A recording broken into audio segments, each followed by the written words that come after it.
Assalamualaikum warahmatullahi wabarakatuh. Jalan-jalan ke Indragiri, naik kereta lokomotif, tiba saatnya di ruang kolaborasi modul 1.4 tentang budaya positif. Kami belajar bersama fasilitator Bapak Indra, pengajar praktik Bapak Sadi Hasan dan Ibu Surtini. Kami bertemu dalam ruang kolaborasi, saya sendiri Erza Merlini, Bapak Rianto dan Ibu Agnienti. Kami merupakan CGP Angkatan 8 Kabupaten Siak, Provinsi Riau.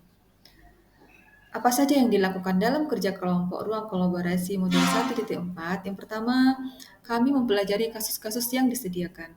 Yang kedua, kami melakukan analisis mendalam terhadap kasus-kasus yang disediakan dan menjawab pertanyaan-pertanyaan di tiap kasus yang disajikan. Kasus pertama, guru matematika dan wali kelas 8, Ibu Santi sakit, sehingga tidak dapat masuk dan mengajar. Akhirnya dicarikan guru pengganti Ibu Eni. Ibu Eni baru 2 tahun menjadi guru SMP. Beberapa murid perempuan, Vivi dan Natali, mengetahui hal ini dan mulai menggunakan kesempatan dan bersikap seenaknya, tertawa dan tidak mengindahkan kehadiran Ibu Eni. Ibu Eni mencoba menyapa Vivi dan Natali dengan ramah, sambil mengingatkan mereka untuk tetap fokus pada pengerjaan tugas. Ayolah, tugasnya dikerjakan. Nanti ibu ditegur bapak kepala sekolah kalau kalian tidak kerjakan tugas. Tolong bantu ibu ya. Namun Vivi dan Natali malah jadi tertawa. Ah ibu, santai saja bu. Mereka tetap tidak mengerjakan tugas dan malah mengobrol. Keesokan harinya, Ibu Santi memanggil Vivi dan Natali serta menanyakan tentang laporan Ibu Eni. Ibu Santi menanyakan apakah mereka bersedia melakukan memperbaiki permasalahan yang ada. Vivi dan Natali sempat ragu-ragu dan membela diri, namun pada akhirnya mengatakan akan meminta maaf. Ibu Santi menanggapi bahwa tindakan itu boleh saja dilakukan bila mereka sungguh-sungguh ingin meminta maaf. Namun, Ibu Santi menanyakan kembali, apa yang mereka bisa lakukan untuk menggantikan rasa tidak dihormati Ibu Eni. Baik Vivi maupun Natali mengakui bahwa perilaku mereka tidak sesuai dengan keyakinan kelas. Ibu Santi melanjutkan kembali, apa yang akan mereka lakukan untuk memperbaiki masalah? Apakah ada gagasan?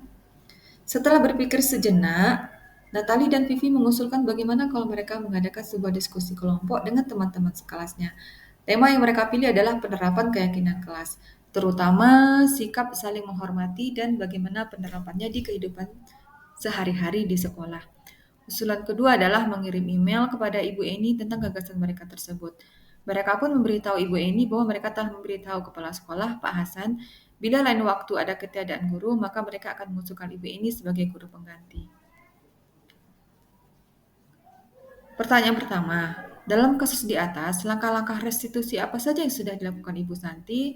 Yang pertama, Ibu Santi langsung melakukan tindakan yang kedua, yaitu validasi tindakan yang salah dengan menanyakan apakah mereka bersedia memperbaiki permasalahan yang ada dan apakah tindakan itu boleh saja dilakukan bila mereka sungguh-sungguh ingin meminta maaf. Dan yang kedua, menanyakan keyakinan dengan menanyakan kepada Vivi dan Natali apa yang mereka bisa lakukan untuk menggantikan rasa tidak dihormati Ibu ini. Ibu Santi juga melanjutkan kembali dengan memberikan pertanyaan apa yang akan mereka lakukan untuk memperbaiki masalah. Apakah ada gagasan?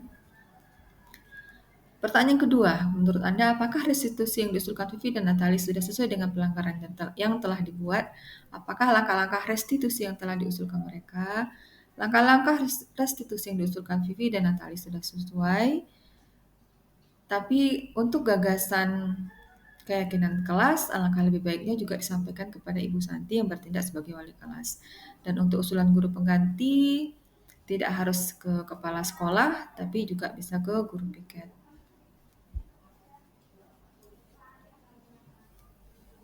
Langkah-langkah restitusi yang dilakukan oleh Vivi dan Natali adalah mengadakan sebuah diskusi kelompok dengan teman-teman sekelasnya, kemudian mengirim email kepada Ibu Eni tentang gagasan mereka tersebut, dan memberitahu kepala sekolah, Pak Hasan, bila lain waktu ada ketiadaan guru, maka mereka akan mengusulkan Ibu Eni sebagai guru pengganti. Pertanyaan ketiga, dalam kasus di atas, posisi apakah yang telah diambil oleh Ibu Eni dalam menangani Vivi dan Natali? Posisi yang diambil oleh Ibu Eni adalah posisi teman dan posisi pembuat merasa bersalah. Pertanyaan keempat, jika Anda adalah Pak Hasan, bagaimana Anda menyikapi langkah yang ditempuh Ibu Santi? Langkah yang dilakukan Ibu Santi sudah cukup baik, tapi Ibu Santi belum melakukan langkah menstabilkan identitas. Kemudian dalam melakukan validasi tindakan yang salah, sebaiknya Ibu Santi fokus pada alasan perbuatan Vivi dan Natali. Kasus kedua, Sabrina hari itu bangun terlambat dan terburu-buru sampai di sekolah. Dia pun akhirnya sampai di gerbang sekolah, tapi baru menyadari kalau tidak menggunakan sepatu hitam seperti tertera di peraturan sekolah. Di depan pintu kelas, Bapak Lukman memperhatikan sepatu Sabrina yang berwarna coklat. Sabrina berusaha menjelaskan bahwa dia terburu-buru dan salah mengenakan sepatu. Pak Lukman menanyakan Sabrina, apa peraturan sekolah tentang seragam warna sepatu? Sabrina menjawab sudah mengetahui sepatu harus berwarna hitam, namun terburu-buru dan salah mengenakan sepatu. Selain tidak mungkin kembali pulang karena rumahnya jauh sekali. Pak Lukman tetap bersikeras pada peraturan yang berlaku dan mengatakan, ya sudah, kamu sudah melanggar peraturan sekolah. Kamu salah, sudah terlambat, salah pula warna sepatunya. Segera buka sepatumu kalau tidak bisa mengenakan warna sepatu sesuai peraturan. Sabrina meminta maaf dan memohon kembali kepada Pak Lukman agar tetap dapat mengenakan sepatunya dan berjanji tidak akan mengulang kesalahannya. Namun Pak Lukman tidak mau tahu. Tidak, kamu telah melanggar peraturan sekolah. Kalau tidak sanggup ambil sepatu di rumah atau diantarkan sepatu ke sekolah, ya sudah, kamu tidak bersepatu saja seharian di sekolah. Sekarang copot sepatumu dan silakan belajar tanpa sepatu seharian. Sabrina pun dengan berat hati mencopot sepatunya dan memberikannya kepada Pak Lukman.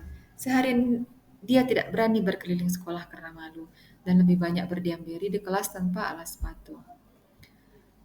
Pertanyaan pertama pada kasus ini, sikap posisi apakah yang diambil oleh Bapak Lukman? Jelaskan apa indikatornya. Menurut kami, Pak Lukman mengambil posisi sebagai penghukum. Indikatornya ditandai dengan hukuman verbal dan menghardik dengan suara tinggi. Pertanyaan yang kedua, bila Bapak Lukman mengambil posisi sebagai manajer, apa yang akan dikatakannya? Pak Lukman akan melakukan segitiga restitusi.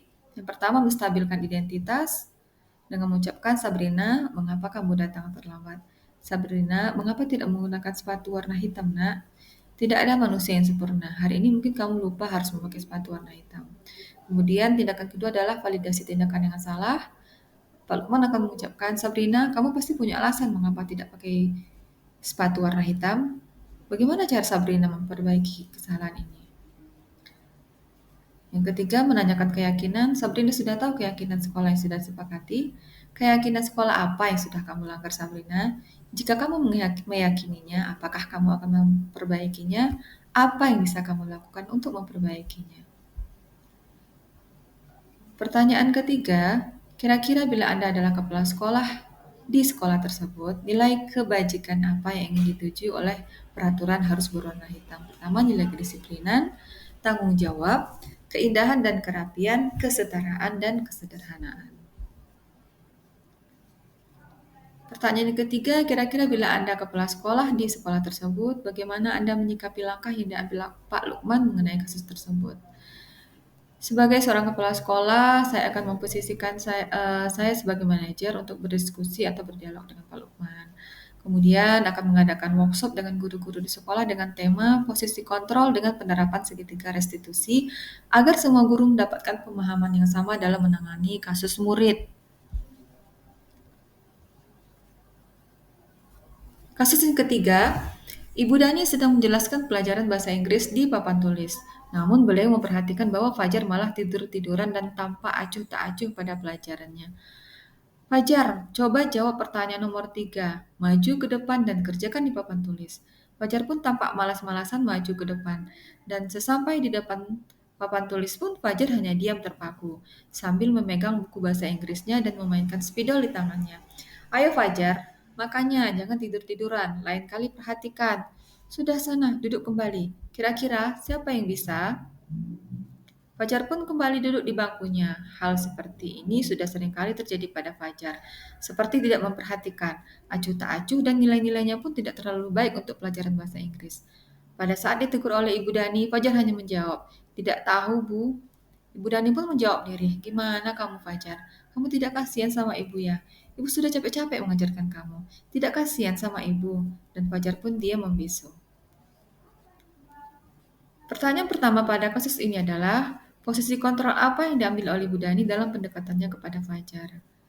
Ibu Dani mengambil posisi sebagai penghukum dan pembuat merasa bersalah. Membaca sikap Fajar, kira-kira kebutuhan apa yang diperlukan oleh Fajar? Kami berkesimpulan Fajar kebutuhannya adalah untuk rasa diterima. Pertanyaan yang ketiga, bagaimana bila mana Ibu Dani mengambil posisi pemantau, apa yang akan dilakukan atau dikatakan olehnya? Pertanyaan-pertanyaan seperti apa yang akan diajukan? Jelaskan. Ibu perhatikan sikap Fajar acuh tak acuh, nilai pun tidak terlalu baik. Ini pada posisi pemantau, guru akan menggunakan data. Kemudian pertanyaan yang kedua, apakah Fajar tahu keyakinan kelas yang sudah kita sepakati bersama? Jika Fajar tahu keyakinan kelas kita, tentu Fajar tahu apa konsekuensinya. Pertanyaan yang keempat, apabila Anda adalah kepala sekolah di sekolah Fajar dan mengetahui hal ini, bagaimana tindak lanjut Anda? Yang pertama, melakukan konfirmasi kepada wali kelas apakah sikap Dani seperti ini hanya pada mata pelajaran bahasa Inggris atau pada semua mata pelajaran. Kemudian melakukan diskusi dengan guru BK, memanggil Fajar ke ruangan kepala sekolah, dan menyelesaikan masalah Ibu Dani dan Fajar dengan menggunakan segitiga restitusi. Kasus yang keempat, Anto dan Dino sedang bermain bersama di lapangan basket dan tiba-tiba terlibat dalam sebuah pertengkaran adu mulut. Dino pun menjadi emosi dan mengadakan kontak fisik, menarik kemeja Anto dengan kasar, sampai 3 kancingnya terlepas. Pada saat itu guru piket langsung melerai mereka dan membawa mereka ke ruang kepala sekolah. Ibu Suti sebagai kepala sekolah berusaha menenangkan keduanya, terutama Dino. Dino, sepertinya kamu saat ini sedang marah sekali. Mendengar itu, Dino pun mengalir bercerita tentang kekesalan hatinya.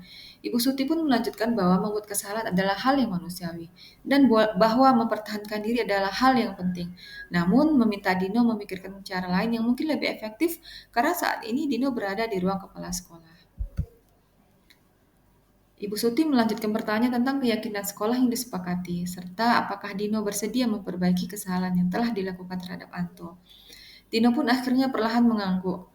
Kemudian Ibu Suti balik bertanya kepada Anto, hal apa yang bisa dilakukan Dino untuk memperbaiki masalah? Anto menjawab, saya perlu kancing saya yang diperbaiki, Bu. Ibu saya akan sangat marah kalau melihat kancing baju saya sampai copot 3 kancing begini. Ibu Suti pun kembali bertanya ke Dino, apakah yang akan dia lakukan untuk menggantikan 3 kancing Anto yang terlepas? Dino berpikir sejenak, namun menjawab, wah tidak tahu Bu, saya lem kembali mungkin ya Bu. Ibu Suti berpikir sebentar dan menanggapi, kalau dilem akan mudah terlepas kembali Dino. Bagaimana kalau kamu menjahitkan saja? Bersediakah kamu? Dino tampak ragu-ragu dan menanggapi, menjahit? Mana saya tahu bagaimana menjahit Bu? Ibu Suti meneruskan, apakah kamu bersedia belajar menjahit? Dino berpikir sejenak, memandang ke meja Anto dan menanggapi, yang mengajari saya siapa Bu? Dengan cepat Ibu Suti menjawab, Pak Irfan, guru tata busana. Dino kembali diam sejenak, memandang ke meja Anto yang tanpa kancing. Akhirnya Dino mengangguk tanda menyetujui dan sepanjang siang itu Dino belajar menjahit dan memperbaiki kemeja Anto. Terakhir kali terlihat kedua anak laki-laki tersebut, Dino dan Anto, pada jam pulang sekolah. Mereka sudah bercengkrama dan bersenda gurau kembali. Pertanyaan pada kasus keempat, posisi kontrol apa yang telah dipraktikkan oleh Kepala Sekolah Ibu Suti? Hal-hal apa saja yang dilakukannya sehingga Anda berkesimpulan demikian? Berdasarkan cerita yang disampaikan, posisi kontrol yang dipraktikkan Ibu Suti adalah posisi manajer karena Bu Suti melakukan langkah-langkah segitiga restitusi dalam menyelesaikan masalah Anto dan Dino. Pertanyaan kedua, dalam kasus tersebut bagaimana Dino dikuatkan, bagaimana Anto dikuatkan oleh Ibu Suti? Bu Suti menguatkan Dino dengan segitiga restitusi, dengan menstabilkan identitas, melakukan validasi tindakan yang salah, dan menanyakan keyakinan. Bu Suti juga menguatkan Anto dengan menanyakan, Anto, hal apa yang bisa dilakukan Dino untuk memperbaiki masalah? Pertanyaan yang ketiga, kira-kira nilai kebajikan apa yang dituju dalam kasus tersebut? Yang pertama adalah keberanian untuk mengakui kesalahan. Yang kedua, bertanggung jawab untuk menyelesaikan masalah yang dihadapi. Yang ketiga, kerjasama semua unsur untuk menyelesaikan masalah, dan inisiatif mencari solusi untuk kancing baju yang terlepas. Demikian, terima kasih. Wassalamualaikum warahmatullahi wabarakatuh.